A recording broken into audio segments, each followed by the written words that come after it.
China kok dilawan? Topik ini saya angkat untuk menjawab keheranan banyak orang, kenapa kok China berani melawan reciprocal tariff AS sampai dikenakan 245%. Saya justru mempertanyakan balik dan heran, kenapa nggak berani? China kok dilawan? Seperti AS, banyak pemberita mass media mainstream dan sosmed kita yang masih memberitakan China, negeri tirai bambu itu, bla bla bla bla. Juga masih ada kelompok orang, bahkan tokoh kita, yang menganggap China negara miskin sehingga rakyatnya perlu mencari makan dengan bekerja di Indonesia. Saya tertawa ngakak, karena paham mereka itu pasti mainnya kurang jauh, sehingga wawasannya mandek di masa lalu. Mengapa tenaga kerja China mencapai 72.667 orang atau setara dengan 24,26% dari total tenaga kerja asing di Indonesia pada tahun 2024? Karena China merupakan salah satu investor terbesar di Indonesia dengan investasi yang signifikan di berbagai sektor termasuk pertambangan, infrastruktur, dan energi. Berdasarkan data dari Kementerian Tenaga Kerja dan Transmigrasi, jumlah TKI Indonesia di China pada tahun 2024 diperkirakan mencapai 100.000 orang. Salah satu alasannya karena gajinya lebih tinggi dibandingkan dengan gaji Indonesia. Sedangkan pikiran dan kosakata China sebagai negeri tirai bambu karena masih mampet terjebak di masa Perang Dingin tahun 1947-1991 sehingga sangat tidak relevan dan terkesan otaknya tidak berkembang. China kok dilawan? Mungkin Amerika kurang mengupdate kekuatan dirinya versus China. Supaya tidak terus gagal paham dan merugikan diri sendiri, coba saya bantu update ya.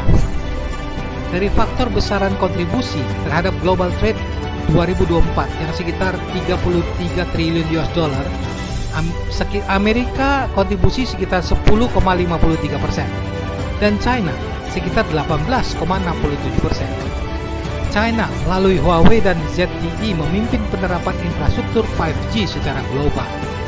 China juga mengejar AS dalam industri AI dan quantum computing, seperti yang baru menggemparkan dunia melalui DeepSeek yang mengungguli ChatGPT. Electric Vehicle dan Battery, BYD, CATL, dan perusahaan China lainnya mendominasi rantai pasokan kendaraan listrik dunia. Hypersonic Technology China sudah mengungguli AS. Beijing Power Machinery Institute mengembangkan pesawat hypersonic Mach 16 dengan kecepatan 20.000 km per jam, bisa mengelilingi bumi dalam waktu 2 jam. Terobosan ini telah didokumentasikan dalam Journal of Propulsion Technology. Per sekarang, hanya China yang sudah mempunyai dan menguji hypersonic aircraft seri Sky 2. Hanya China dan Rusia yang sudah mempunyai operational hypersonic missiles. USA belum punya, masih pengembangan. Jadi, andaikan, ini andaikan loh ya, jika Amerika terus memainkan jurus dewa mabuk dan main kasar kepada China sehingga memicu perang sungguhan, bayangkan dan andaikan pesawat hypersonic China dipasang hulu ledak bom hidrogen dan ditargetkan ke pusat vital Amerika Serikat, apa jadi? Untuk melumpuhkan sistem ekonomi dan politik di Washington hanya perlu waktu 33 menit saja. Untuk melumpuhkan US Strategic Command atau Stratcom, pangkalan angkatan udara Offutt di Nebraska, hanya perlu 32 menit.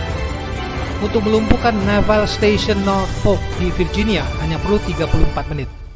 Untuk melumpuhkan Peterson Space Force Base di Colorado, hanya perlu 32 menit. Untuk melumpuhkan pangkalan angkatan udara Vandenberg di California, hanya perlu 29 menit. Saking cepatnya dan manuver, per sekarang belum ada senjata apapun yang bisa menangkalnya, termasuk oleh sistem pertahanan rudal AS saat ini, misalnya SM-6, THAAD, dan Patriot System. Saya contohkan bom hidrogen dan bukan bom nuklir, karena China tidak akan menggunakan nuklir terlebih dahulu atau no first use nuclear policy, kecuali jika diserang terlebih dahulu. Mengapa semua negara pemilik senjata nuklir, kalau belum gila dan tidak kerasukan setan, mustahil menggunakan bom nuklir? Karena akibatnya adalah lose-lose situation. Semua kalah, semua rugi, semua hancur. Dengan menghujamkan hulu ledak nuklir berkekuatan 1 megaton atau setara dengan 1 juta ton TNT, akan menciptakan bola api selebar 1,5 km dan menguapkan semua yang ada di dalamnya. Menghasilkan tekanan 5 psi, cukup untuk meruntuhkan semua bangunan dalam radius 4-6 km. Menyebabkan luka bakar tingkat 3 hingga jarak 10-15 km. Jika beberapa hulu ledak menghantam kota atau pangkalan militer, jutaan orang akan langsung tewas. Denyut elektromagnet atau EMP dapat membakar peralatan elektronik di seluruh benua, peruntukan jaringan listrik, komunikasi, dan sistem keuangan. Debu radioaktif akan menyebar melalui angin, mencemari persediaan makanan dan air, serta menyebabkan epidemi kanker jangka panjang.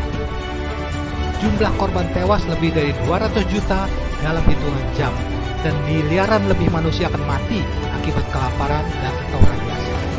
Nuclear winter. Sebagai akibat dari perang nuklir, debu dan asap yang dihasilkan akan menghalangi sebagian besar sinar matahari dan panas matahari dari permukaan bumi, sehingga bumi akan cepat menjadi gelap dan dingin. Suhu akan turun sekitar 10-20 derajat Celcius selama 1 dekade. Tidak ada yang bisa bercocok tanam, kelaparan global, peradaban runtuh, pemerintahan runtuh, ekonomi tutup, kejahatan brutal menyebar luas. Bukan untuk merebut makanan yang sudah langka, namun bisa saja menjadi kanibal untuk survive. China kok dilawan? Saya angkat hanya mengingatkan bahwa jangan melanjutkan tindakan emosional dan irasional serta kekanak-kanakan kepada China. Karena kalau akhirnya AS tetap kalah dan terdesak, bisa saja mengeluarkan jurus dewa-dewi mabuk lainnya yang merugikan diri sendiri dan potensial merugikan kemanusiaan secara keseluruhan.